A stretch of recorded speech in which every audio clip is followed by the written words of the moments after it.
ఇక ఏపీలో పింఛన్ల పంపిణీ దాదాపు పూర్తయింది. ఇప్పటి వరకు 96.67% మందికి పింఛన్లు అందించారు.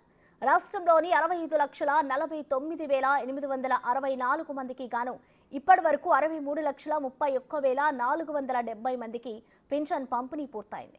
ఇందుకోసం ప్రభుత్వం 1,945 కోట్ల 39 లక్షల రూపాయలను విడుదల చేసింది.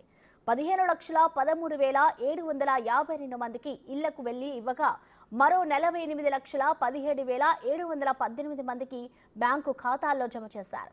బ్యాంకుకు నగదు బదిలీ కాని 74,399 మందికి ఇవాళ ఇళ్లకు వెళ్లి పింఛన్ ఇవ్వనున్నారు.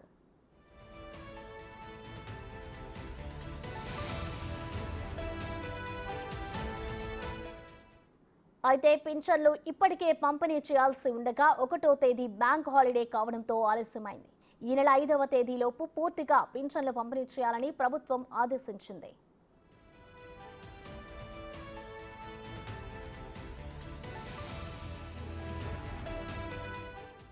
మరోవైపు ఎండ తీవ్రత దృష్ట్యా ఉష్ణోగ్రతలు 46 డిగ్రీలు దాటడంతో ప్రజలు తీవ్ర ఇబ్బందులు ఎదుర్కొంటున్నారు. బ్యాంకుల వద్దకు వెళ్లి గంటల తరబడి క్యూలైన్లలో పడిగాపులు కాస్తున్నారు. కొన్ని చోట్ల కనీసం తాగునీరు కూడా అందుబాటులో లేకపోవడంతో గొంతు తడారిపోతూ ఇబ్బంది పడుతున్నారు. బ్యాంకులు నిండిపోవడంతో ఎండలోనే వేచి చూడాల్సిన పరిస్థితి నెలకొంది.